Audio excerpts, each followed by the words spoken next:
Shall we start? Okay. Um, Welcome everyone.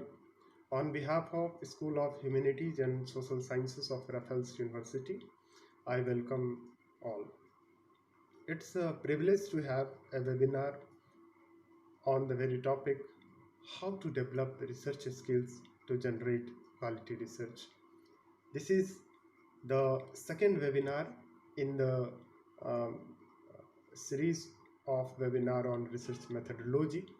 Today, again, we have a speaker, the same speaker, Professor Ehsanul Haq. Professor Ehsanul Haq is an eminent social scientist from JNU, New Delhi. He was formerly professor in the Center of Social System, Jawaharlal Nehru University, New Delhi.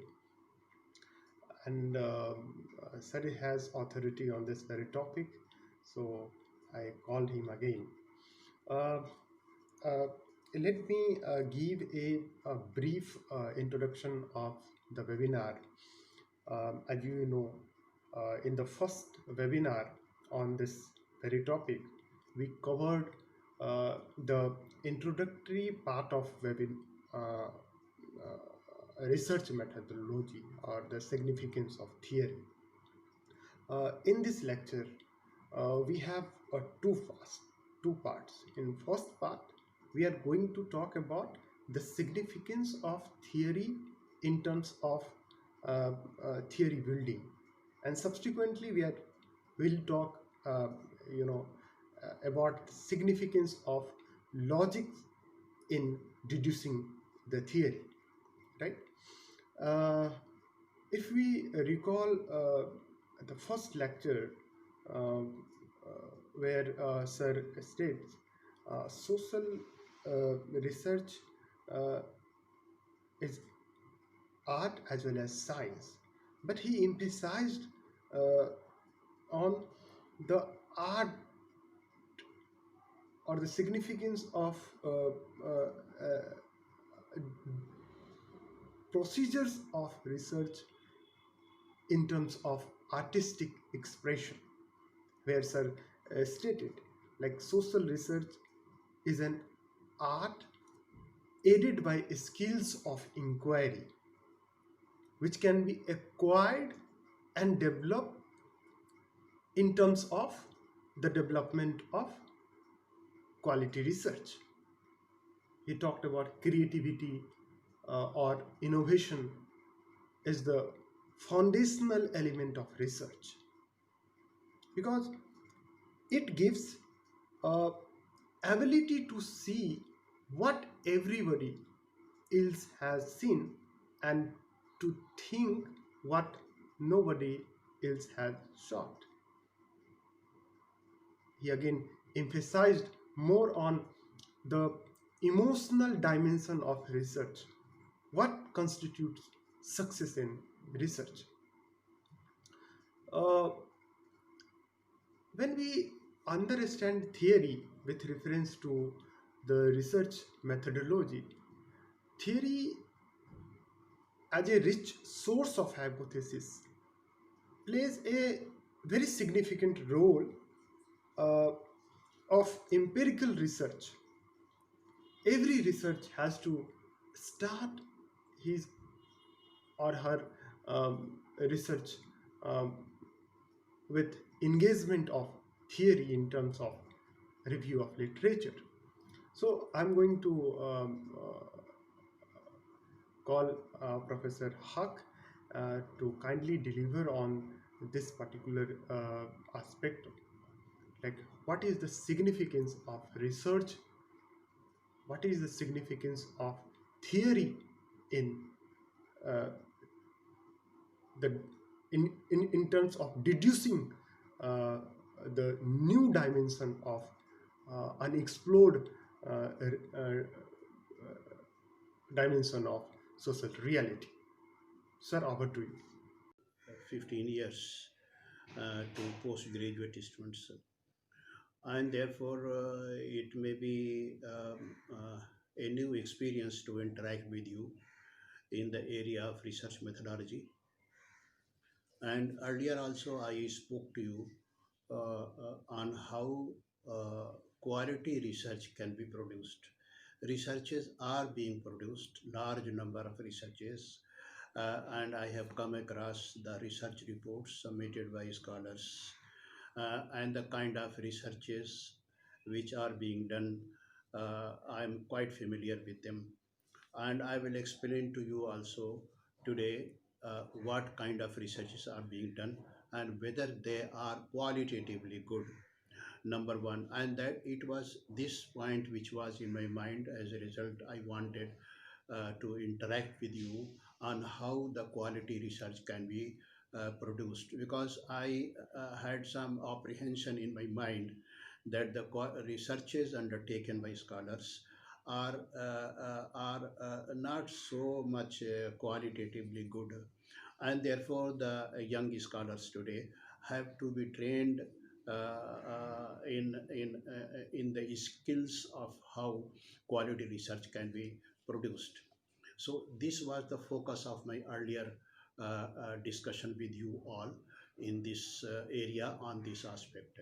Now today, as Professor Randhir has said, I'm supposed to focus my discussion and interaction with you on three most important points.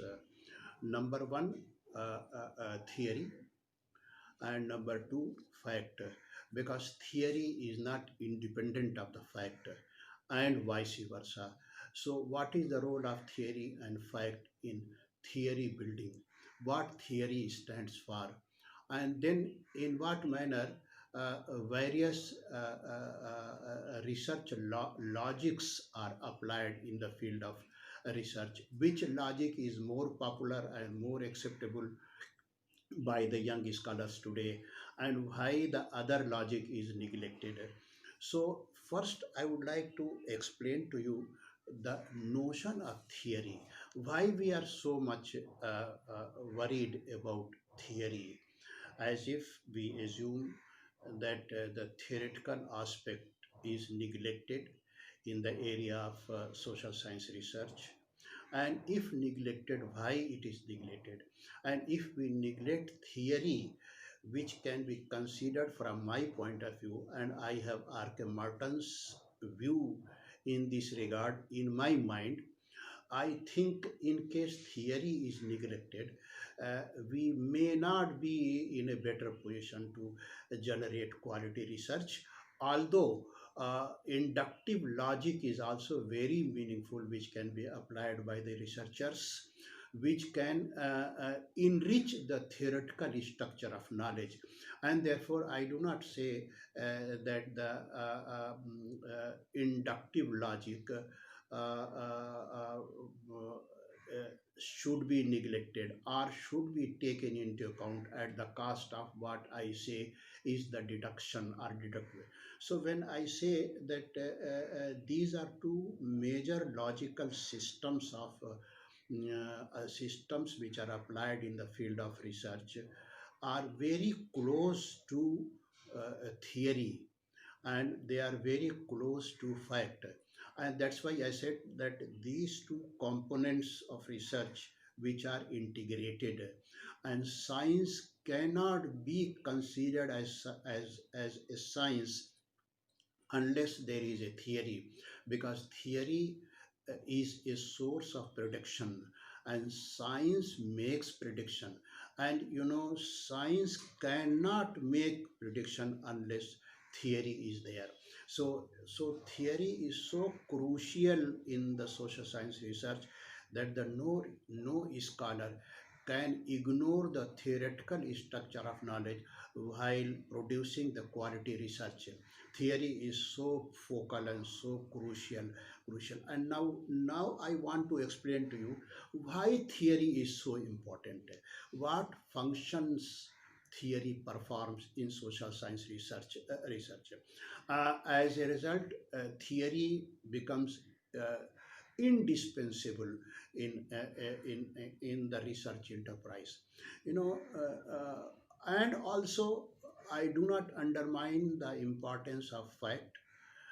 Fact and theory are very closely interlinked. Then again, I have, when I say they are very closely interlinked, I have again Merton's idea of methodology, because last time also I said Merton says that methodology is the procedure of undertaking research.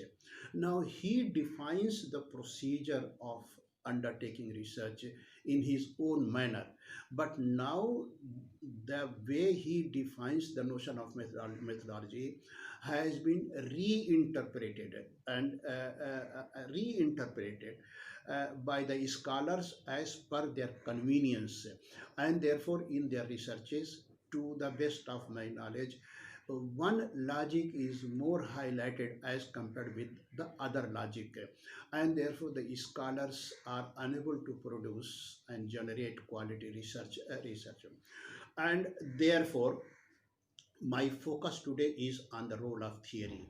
So, number one, what functions theory performs, and I'll give you the examples from the empirical studies conducted by scholars in the manner in which theory can be used as a tool of research. And you know, the first and the foremost function of theory is, and therefore without theory there will be no discipline at all. Theory is so important that theory provides the basic theoretical structure to a particular discipline. There will be no discipline at all unless there is the base structure, which is theoretical in character, is provided to the theory, and therefore theory building becomes inadequate. In order to make a discipline professionally recognized, and that may be a reason why there is a hierarchy in the sciences, natural sciences on the one hand and social sciences on the other, because natural sciences are more theoretically oriented as compared with social sciences, and therefore in the hierarchy one is higher as compared with the other. Now, let us see in what manner theory can be useful for a particular discipline. Theory, is what is theory? Again and again, I am referring to the notion of theory, but we have to be very clear about what theory stands for. Whether theory is a proposition, or whether theory is an assumption, or whether theory is an statement. It is all, but the only difference is that a statement made by us becomes a theory only if it is empirically verified and tested, so that the tested and verified statement becomes a truth, becomes a fact, which can be used by the science. For example, again, I'll take one simple example from my experience, and then other more complicated example from the scholars. Suppose we make the assumption that there is a direct correlation between the educational status on the one hand, and the reproductive behavior. Any behavior can be, any dimension of the behavior can be taken into account. I assume, I have just constructed this kind of assumption in order to explain what is fact and what is theory. Theory is a proposition, but theory goes beyond the proposition. When the proposition is tested and verified and empirically proved, it becomes a theory. When the hypothetical statement, is empirically proved and tested, it becomes a theory. So the theory is a tested proposition. Theory is an empirically verified propositions. For example, as I said just now, if we want to examine the correlation between two variables, educational status on the one hand and the reproductive behavior of human being, and we assume, and this is how the research design can be developed, right? It is my uh, general sense impression, on the basis of my general sense impression, I am making this kind of hypothetical statement. I have said just now, the hypothetical statement, if it is proved and empirically tested, it becomes a theory. Now, what is that which is a hypothetical statement, which is an assumption? We assume, just now I wanted to place before you, I assumed that there is a correlation between the educational status on the one hand and the reproductive behavior on the other. Number one, and there are two variables here. Hypothesis formulation becomes more workable only if the scholar identifies the variables. Variables oriented hypothesis is a workable hypothesis. But you know what happens these days is scholars may make this kind of hypothetical statement that let us examine the impact of education on reproductive behavior. It is a nebulous statement. It this kind of statement has no hypothetical importance at all, because variables are there, but we are making a wrong statement which we want to examine. So from this kind of nebulous and confused and diffused statement, let us examine the impact of education on the reproductive behavior. We can make a workable hypothesis. Depends on how we are going to use our own mind, our own thinking power, our own ability to work to formulate a workable hypothesis. Now here there are two variables. This kind of statement which I have said is nebulous, is very general, is very diffused, can be reformulated into a workable hypothesis. When I say on the basis of this kind of diffused statement that there is a direct relationship between the educational status and reproductive behavior. So the reproductive behavior is one variable, the educational status another variable. We want to examine the dynamic link between these two variables. As soon as we identify the variables, we are making a workable hypothesis, a testable hypothesis which can be tested in the empirical situation. And then again, we can make a hypothetical, deduce a hypothetical statement from this kind of hypothesis by saying that we assume that the reproductive behavior varies inversely with educational status. This becomes more and more meaningful, hypothetically meaningful proposition which can be tested in the empirical situation. But this is how hypothesis is not formulated, and therefore the young scholars today are nowhere. It is not because of their fault, but it is because of the fault of who is going to guide them, who is going to explain to them how hypothesis can be formulated.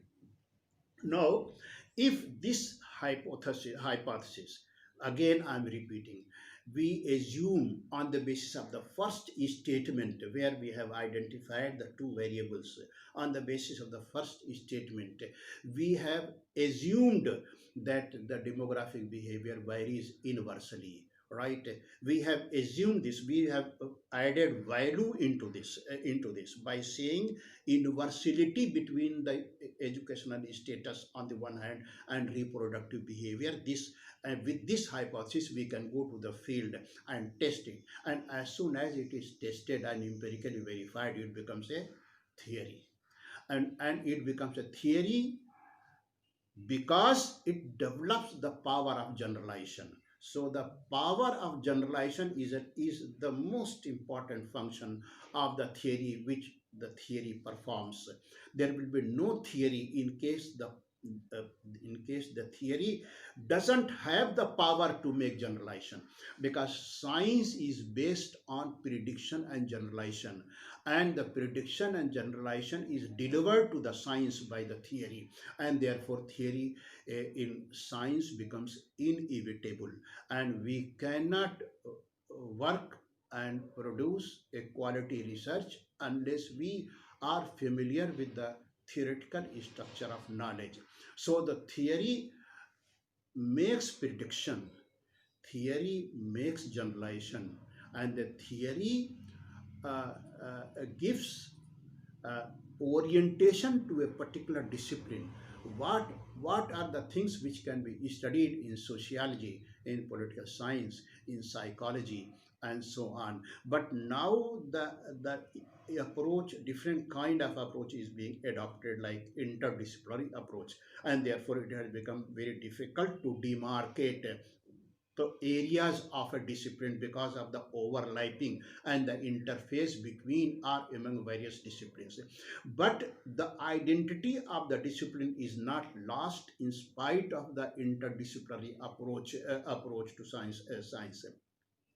So the theory gives, in addition to those two functions, theory gives orientation, theoretical orientation to a particular field of inquiry.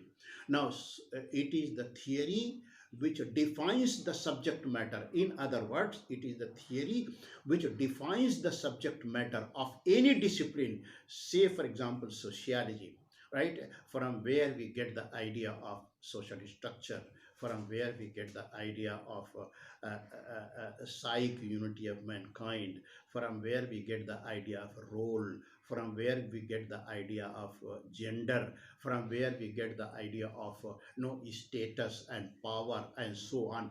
All these conceptual categories are given by the theory to a particular field, and therefore the field develops its own identity of the subject matter, and thus theory defines the subject matter of particular discipline. This is again another very crucial function of theory, and therefore theory in a given discipline becomes inevitable. And the other functions which I have just now explained, theory makes generalization, right? Theory makes a generalization, and then theory also, you know, uh, uh, uh, offers conceptual categories in the light of which the area of a particular discipline can be demarcated. So theory becomes a source of generating conceptual categories. All right, this is another very important function because it is the concept of class, it is the concept of power, it is the concept of status, it is the concept of ethnicity, it is the concept of kinship. All these conceptual categories are deduced from a theory, handed over to a discipline, and then this discipline becomes concept oriented, and this discipline defines its own boundary. Then another very important function of theory, as I have said just now, it makes empirical generalization. Say, for example, mm, I remember this Malthusian formulation, right? Because Malthus says that the reproductive behavior, I'm giving the example of the theoretical formulations made by these scholars, particularly Malthus.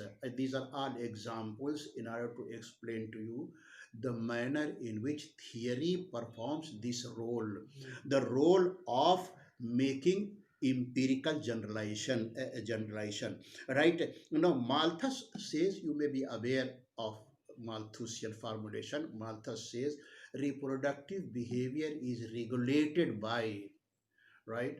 Reproductive behavior, earlier I gave you the example that the reproductive behavior is regulated by the external factor, the factor of education, educational status, may also be the economic status, may also be the social status. Caste may also regulate demographic behavior. Class may also regulate demographic behavior. So is the case with education. So is the case what Malthus says, not economic factor, not educational factor, not educational factor, not economic factor, not educational factor. They do not regulate the demographic behavior. Though Malthus makes a departure from the existing paradigm of knowledge. So far, the relationship between demographic behavior and various factors is concerned. What he says, that demographic behavior is regulated by passion. Demographic behavior is regulated by physiological aspect of personality, physiological dimension, right? So the reproductive behavior is a function of passion, desire, right? And therefore, this passion and the physiological desire varies by class. Reproductive behavior also varies. Higher the level of passion and higher is the physiological behavior, more is the reproduction. I mean, in terms of the number of children, more children are born when there is more passion and where there is more physiological desire. So there is a link between the physiological desire on the one hand and the reproduction, I mean, in terms of the number of children born. So there is a relationship between both these factors are internal to the individual. This is what Malthus has said, and it is on the basis of this Malthus formulated his whole theory of reproduction, which has the power of making empirical generalization. This is the theory. I have explained to you the central crux of his theory, on the basis of which he has developed his theory of population and reproduction, which has the power of, if we read Malthusian formulation, we may find the extent to which this theory generates power of generalization, empirical generalization. But again, the further and that's why theory reproduces itself. Theory not only produces empirical generalization, but the theory produces itself, because it regenerates itself. Because the theory, it means, is not a static process of knowledge, it is a more dynamic process of knowledge. Then comes Marx, who said no, Malthus is misguiding the society, right? So these two thinkers, big thinkers, who have formulated the theory of reproduction, they contradict each other. He said, no, there is nothing like passion. Marx says there is nothing like physiological desire. Everything is not within the individual. Everything is outside the individual. Economic factor. It is the economic factor. Economic determinism is the central point in Marxian formulation. It is the economic determinism of demographic behavior. Demographic behavior is economically regulated and economically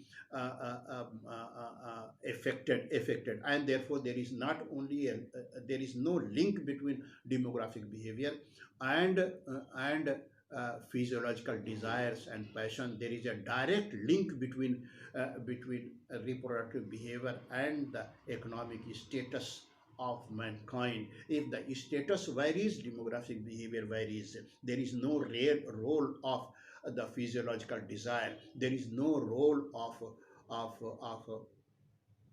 passion. So see, one theory is giving rise to another theory. So the Marxian theory of reproduction and the Malthusian theory of reproduction, and the theory gives rise to another theory. Theory makes empirical generalization, and theory regenerates itself. That is the dynamism. Then again, I can give you another example from Hegel's theory of consumption, laws of consumption. Hegel's laws of consumption, where Hegel says that the consumption pattern varies by the economic status, right? And there is a study on this, that within a particular income bracket, there may be a number of occupational categories, white collars, laborers, and others may be within a particular income group or income bracket, yet they differ in terms of their consumption pattern, the quality of food, the quantity of food, and the consumption of food varies by the economic status, even if they belong to the same economic income category. This is another theory which has the power of generalization. Although from a given theory, new propositions can be deduced. This is the most important aspect of a theory, because theory becomes a source of uh, deductive logic. It is the theory which is a source of deductive logic, not inductive logic. And the deductive logic is the source of generating quality research, but not the inductive logic. But it doesn't mean that inductive logic is not important. Ultimately, when the propositions are deduced from a theory, we go back to the empirical situation to prove it. So this is again another example I will give you of a theory. Kingsley Davis is a very famous scholar who has worked in the area of population and society. What Kingsley Davis in Indian context, and you may be interested to know, Kingsley Davis in Indian context says that, and if you analyze the census data, you may find that as compared with other countries, developed countries, the inflow of migration, I mean the migration from rural to urban areas is very slow in India, but the migration from rural to urban areas is very fast in Western countries. And therefore, in Western countries or developed countries, the proportion of rural population may be roughly about 10% or 20%, not more than that. Urban population may be about 80%, 85% to 90%. Very fast migration is there. What may be the reasons of a faster process of migration in the west and very slower process of migration in the east, particularly in India? In India, urban population may be to the tune of about 60 to 70%. No, to the tune of about 30%, 25 to 30% urban population, to the tune of roughly, if you see the census, it may vary from 20 to 30% urban population, and rural population even today varies from 60 to 70%, 75%. Very high rural population and very low urban population. That shows that Kingsley Davis assumes that it is the slow process of migration which is the result of a smaller size of urban population and bigger size of the rural population. So the population of the countryside is much higher, the population of the urban side is much lower, much, because, and it gives the impression, this is what Kingsley Davis assumed in his book, that it gives the impression that the process of migration from rural to urban areas is very slow, right? And therefore, Kingsley Davis settled on this issue to examine why population migration of the people from rural to urban areas is slow. Now, what the finding he has given to us, and even that has become a theory, social demographic theory, which is very popular. He says that in India or in less developed countries, the process of migration from rural to urban areas is very slow because of effectivity. And therefore, there is a link between effectivity on the one hand and the process of migration. Effectivity is a social variable. Migration is a demographic, but migration is also a social process.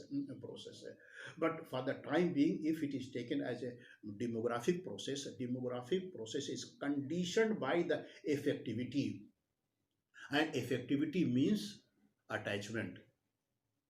And he borrows the terminology from Parsonian formulation of effectivity and effective neutrality. Effectivity is the attachment, right? And if we find out, when this coronavirus epidemic started spreading, the most affected section of the population was the migrant population, Migrants. right? And majority of them went back to their native place. Why? Because of the pull factor of effectivity. Mm. Kinship is the pull factor of it. If it means attachment, I am attached with my say with my cows, with my animals. My mother, I'll give you the example. My mother, when comes now, she has expired. When used to come to Delhi, she used to say, "No, I will go back to my native place, to the village." So I used to ask him, "Why you want to go to your native place?" Mother says that I am very much attached to I am very much attached to my animals. Hmm.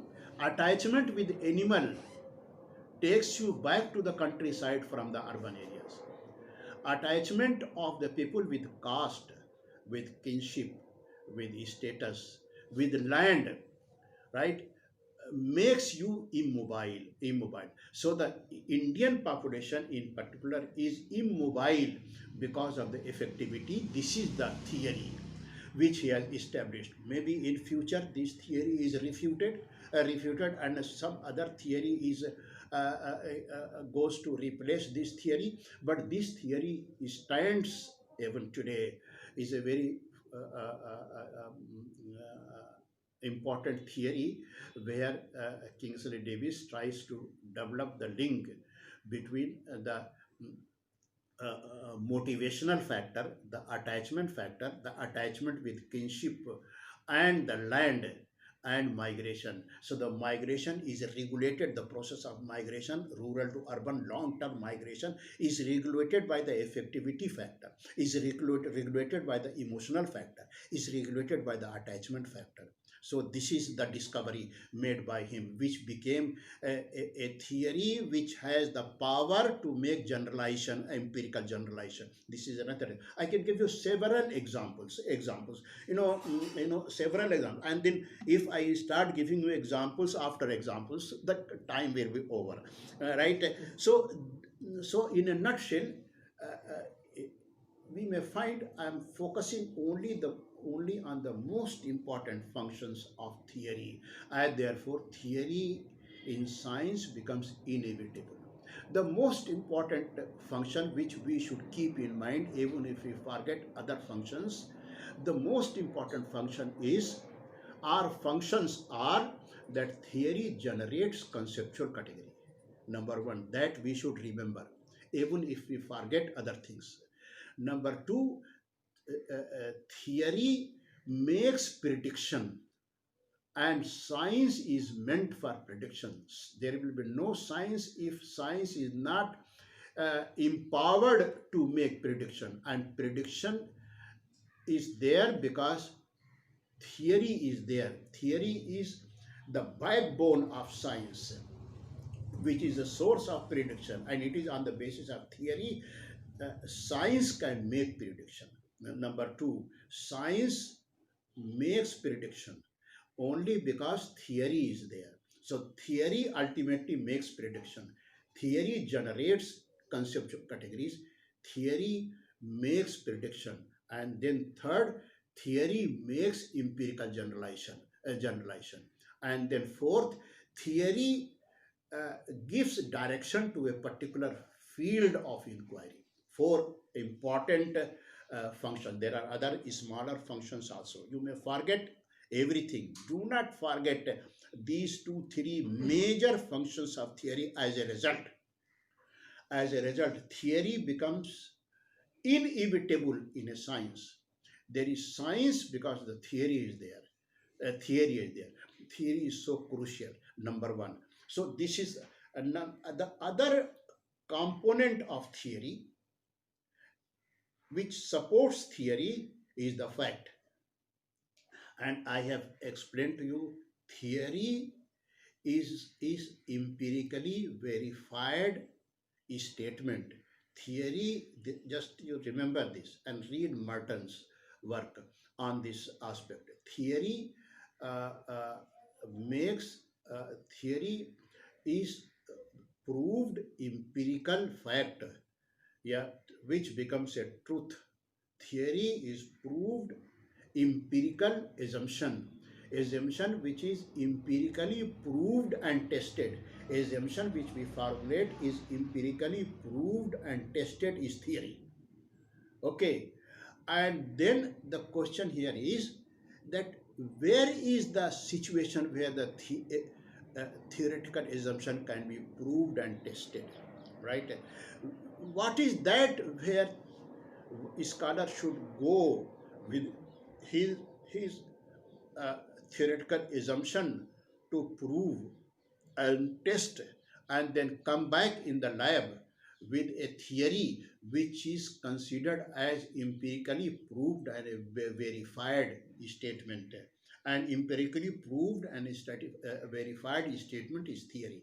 Where it should be done? It should be done in the lab or it should be done in the society, right? Then it is the, for social scientists, it is the society, it is the universe, it is the empirical reality where the scholar goes to test and to empirically prove his theoretically deduced proposition. And it may not also be theoretically deduced proposition, because I have said I have not formulated a theory on from a theoretical assumption or assumption from a theory. I gave you an assumption on the basis of my general impression of the empirical situation, my general observation of the empirical situation, that there is a link between educational status and reproductive behavior, and therefore let us test it.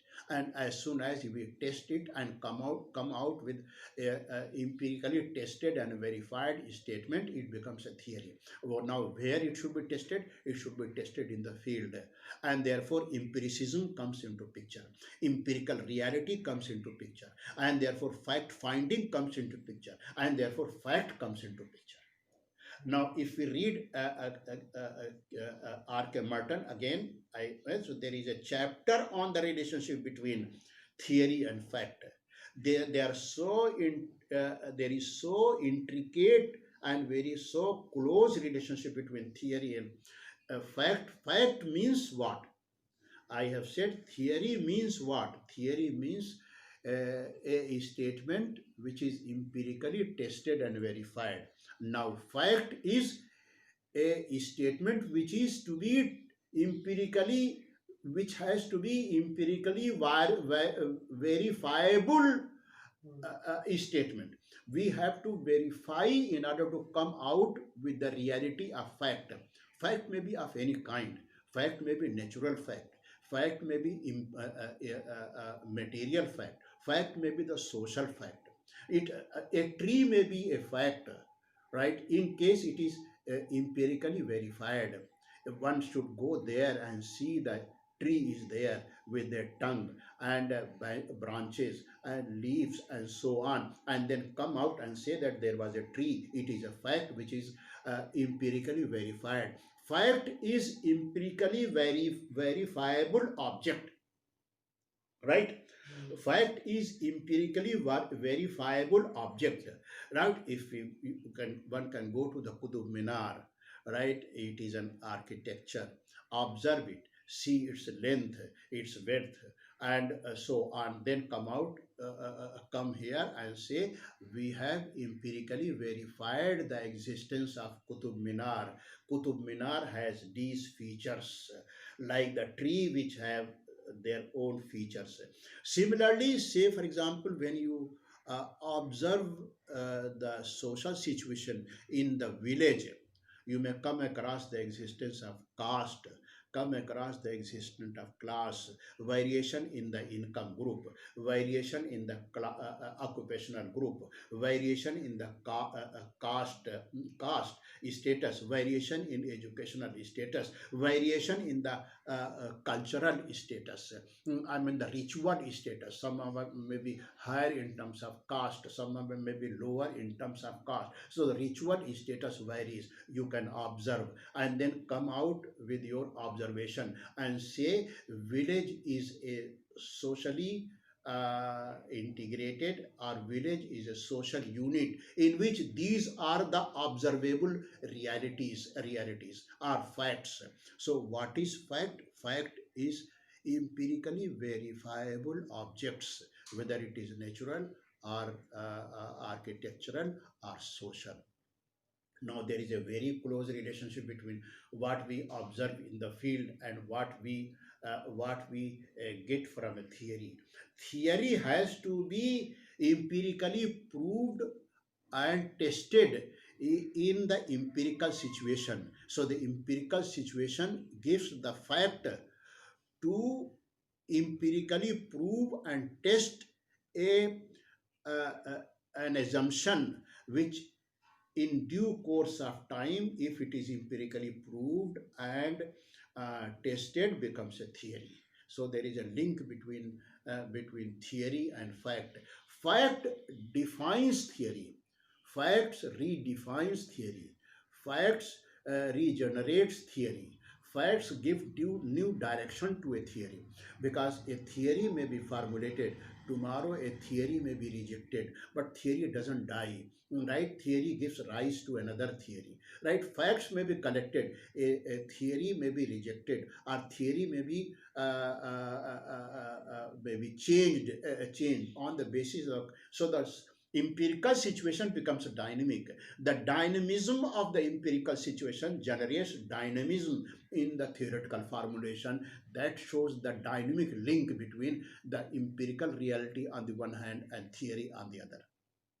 Now, this is very briefly about what theory stands for and what fact stands for, right? And what functions theory and fact perform. Very briefly, I have said. If we can, I can take about 1 week's time to explain the notion of theory and to explain the notion of fact by giving you illustrations and examples after examples, in order to make your concept very clear, what role theory plays and what role fact plays.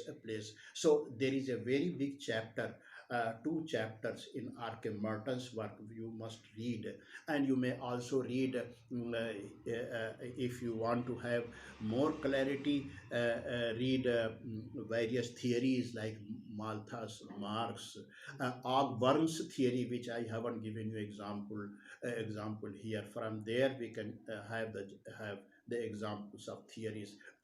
So it may take long time to explain the thrust of theory and fact, but I have given you in brief what theory and fact are, and what are the functions which they perform in social science research. Now this is about what is hypothesis and what functions they perform. This is about what is fact and what.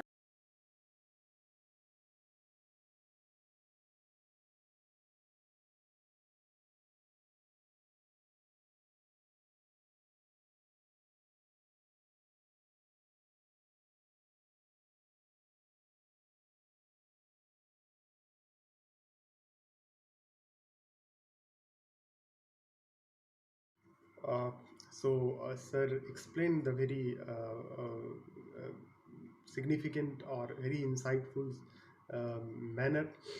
And theory, of course, it changes in science, is simply a matter of preferring the better, more precise, more versatile tool. So again, sir used many theories like Kingsley Davis, Malthus, Karl Marx, Ogburn. Like these all theories are very significant in terms of making you a sense of reality, even you are not having experience of that reality, right? So you can read many monographs, anthropological monographs, and you can understand the existential reality of that particular field. So again, theory is really a very important thing in uh, that terms. Uh, Again, the second lecture Uh, Second part of this lecture is about logic, right? Philosophically, logic is very sound concept.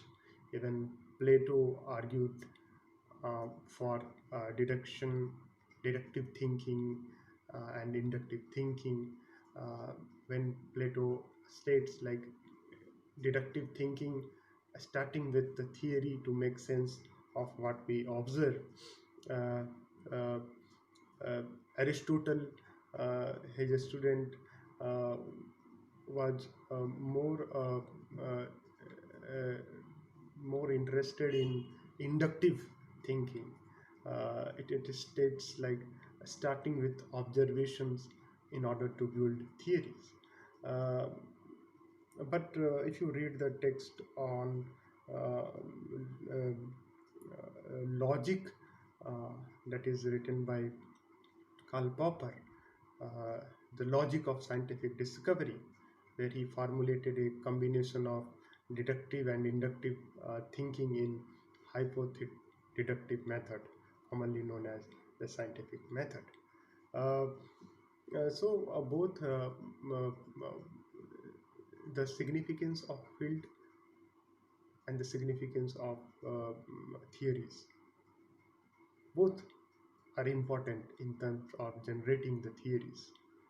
Uh, Whether we talk about qualitative study, which is largely uh, determined by inductive reasoning, if we talk about quantitative aspect of research, which is largely determined by, uh, say, theoretical framework.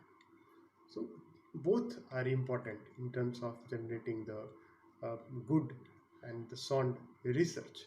So I want sir to discuss on what is the significance of logic in terms of deducing the theories. Particularly if you can put uh, the idea of say uh, R.K. Mertens, and again there is a thinker called Scimitar who also emphasized on the logic of the significance of logic in terms of reducing the hypothesis.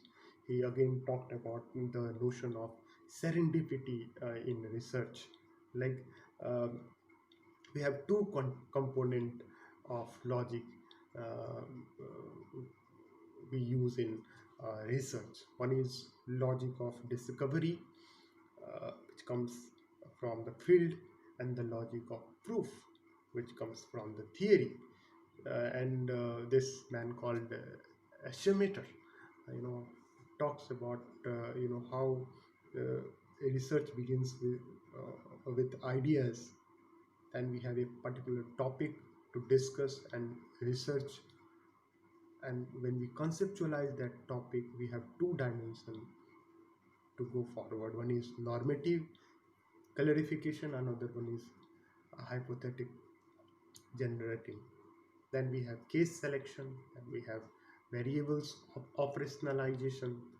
Then we measure, uh, and the indicator, and subsequently we test the causal inferences, self-assessment, and we again come to the very foundational and fundamental element of theory, that is idea. So we have this logic of development. So in that context, sir, if you can uh, um, emphasize on this notion of serendipity in your lecture, that would be more insightful and interesting. So over to you, sir.